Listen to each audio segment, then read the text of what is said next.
राधे राधे सभी को। किसी ने स्वामी प्रेमानंद महाराज जी से प्रश्न किया कि ऐसी मान्यता है कि गंगा स्नान करने से इस जन्म और पूर्व जन्मों के पाप नष्ट हो जाते हैं। इस जिज्ञासा का निदान कीजिए। स्वामी प्रेमानंद महाराज जी ने बहुत ही सुंदर उत्तर दिया है, तो सुनते हैं कि इसमें कोई संशय नहीं है कि स्नान तो बहुत दूर की बात है। अगर कोई 400 कोस दूर से गंगा गंगा गंगा ऐसा बोल दे तो वो निष्पाप होने लगता है। 100 योजन का मतलब होता है 400 कोस। 400 कोस दूर से यदि गंगा गंगा गंगा उच्चारण करे तो उसके पाप नष्ट होने लगते हैं। जैसे कल्पतरु गरीबी का नाश करता है, चंद्रमा ग्रीष्मता का नाश करके शीतलता देता है, गंगा पाप का नाश करके पुण्यमय बना देती है। ये तो पक्की बात है कि गंगा स्नान से पाप नष्ट होते हैं, पर पाप की प्रवृत्ति नहीं, इसलिए लाभ नहीं मिल पाता। भगवान के भजन से पाप की प्रवृत्ति का नाश हो जाता है।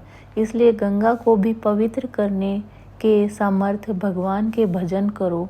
जो निरंतर भगवान के नाम जप में डूबे हुए, भगवान के ध्यान में डूबे हुए हैं, वो गंगा में चरण रखते हैं तो गंगा निष्पाप हो जाती है। गंगा पाप हरण करने में परम समर्थ है, इसमें कोई संशय नहीं है, पर पाप की प्रवृत्ति नहीं। पाप की प्रवृत्ति का नाश होगा आध्यात्म भजन के द्वारा। जब तक चित्त भगवान में नहीं जोड़ोगे तो गंगा नहा के आए और फिर पाप कर लिए तो लाभ क्या मिला। हाथी का स्नान हाथी जैसे स्नान करके आया और सूंड में रज लिया और ऊपर डाल लिया, तो स्नान का मतलब क्या रहा। गंगा नहा के आए फिर पाप कर लिए, फिर गंगा नहाए फिर पाप कर लिए, तो बस वैसे ही स्नान किया और लौट गए धूल में, तो कोई लाभ नहीं होगा।